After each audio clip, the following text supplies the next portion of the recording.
Okay, so year sevens, we're going to be carrying on with the work on Gothic writing. And today, as you can see, we're looking at attention to detail and our learning objective to involve a reader by using a lot of imaginative detail.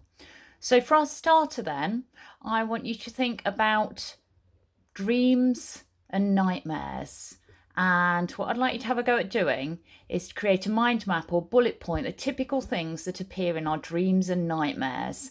And then, as you can see at the bottom of the screen, we've got an extension to draw a picture of a dream or nightmare that you have had. So give yourself about 5 minutes. If you're doing the extension, obviously you'll need a little bit longer. And have a think about the sorts of things that we find in our dreams or the sorts of things that we dream about and the sorts of things that appear in our nightmares. And why do you think that is? Okay.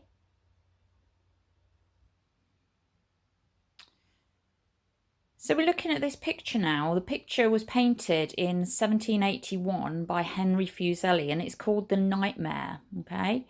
Obviously, there you can see in there you've got a lady lying on some sort of bed or couch, a demon or some sort of evil monsterish type thing sitting on her stomach.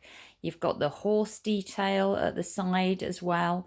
So what I'd like you to have a go at doing, as you can see right underneath, it says write down everything that you see. Try to be very factual. For example, the woman's left arm is dangling over the bed with the knuckles just touching the floor. And then I'd like you to have a go at the second question at the bottom of the screen now. Write down possible explanations for what you see. So we've got the example here, the woman might be limped because she's dead, deeply asleep, or drugged. Okay, so keep looking at that picture and I want you to write down as much detail as you can from it and also possible explanations. Okay, give yourself about 10 minutes on that. Okay, so now that we've got all that detail down, we need to try and have a go at doing something called writing the painting as though it was a scene from a story. So we're looking at the level criteria that we've got on the screen right now. Now it's a little bit small, but I'll read it through. So for a level 3, so quite a basic response to this then, using some adjectives to add interest. So rather than just saying the woman's wearing a dress, that she's wearing a white or a grey dress that flows down to her ankles. Try to entertain your reader and use the same narrator throughout. So giving a perspective here, a narrative perspective. Using at least 3 Gothic features and writing clear, simple sentences that begun with capital letters and ended with full stops. So quite basic response for level 3. Level 4, so this is probably looking at a growing to a secure sort of answer, using adverbs and adjectives to add detail, establishing a clear viewpoint and a sense of purpose in your story, using Gothic features and controlling your sentences. Level 5, so this is secure and probably moving towards exceeding. Developing details using similes or metaphors, maintaining a viewpoint and a clear sense of purpose throughout the writing, using unusual ways to interest the reader, maintaining a Gothic flavour, and varying sentences for effect. And then a level 6, which is sort of your exceeding to highest. We can just see that on there now.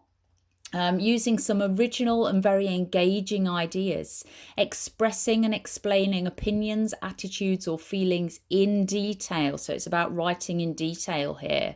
Adopting an original viewpoint, gripping the reader, which is really, really important with a piece of story writing. Vary the Gothic form to be original and use varied and complex sentences, sometimes starting with subordinate clauses. Now we've got 2 examples underneath. The first one, let's just get a bit closer for that with the pink background. This would be a level 5 sort of answer. So moving from a secure towards an exceeding. As I entered the room, the moon came out from behind the clouds and flooded the room with a pale white light. Sarah was lying on the table. She was stretched out wearing a long white robe. My heart thumped because she looked dead. Her head was hanging over the edge of the table and one arm was dangling. Okay, so That would be a level 5 sort of response. Let's have a look at the one underneath with the grey background. And I want you to have a think about what sort of level you would give this. I knew it was too late. In the moonlight coming from the open window, Jane was draped over the bed in the centre of the room, robed in a beautiful white gown. Her head and arm hung peacefully over the table's edge, but blood had soaked into her outer robe. Her face and neck had a corpse-like paleness. On her body sat a mean and triumphant demon, his grinning shadow printed grimly on the red curtains behind. So, what do you think? What sort of level would you give that second version and why? The final activity we're going to do here is I would like you to have a go now at writing that painting. Think about whose perspective you're writing from. So obviously you're going to be somebody who's walking into the room and finding this image in front of you. Think about your own feelings at seeing this. Now it might be, depending on who you're writing from, who your perspective is, that you might be really shocked. This woman might be your wife, it might be your daughter, it might be your mother. So depending on who it is and who you are, you might be really shocked by what you're seeing. It might be that you're writing from the perspective of somebody who's had something to do with this. So actually, you might be quite pleased about the position this woman has now found herself in. You might be in cahoots with the demons. You might be involved with them and pleased with the results that you can see in front of you. So have a think about what perspective you're writing from. Have a think about your feelings. Really try and add detail in here. Remember, this is a Gothic piece of writing, so we're trying to keep it quite dark, quite scary. We're adding that tension in there. Think about all the stuff that we've done in the Gothic genre over the last few lessons, and let's see what you can come up with. Keep focusing on those different levels. Try to aim for the highest one, the level 6 that we've got on here. Really try and grip your reader. Have some original and engaging ideas. Try to express your opinion, your attitude, your feeling in detail. Really try and think about your sentences and just push yourself with your sentences. Use different types of sentences, start them with subordinate clauses. Try and use the full range of punctuation in here.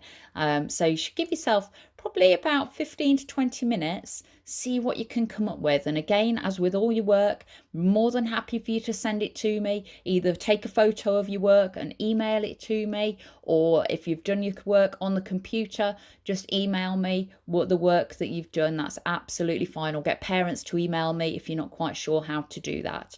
Okay, about 15 to 20 minutes, off you go.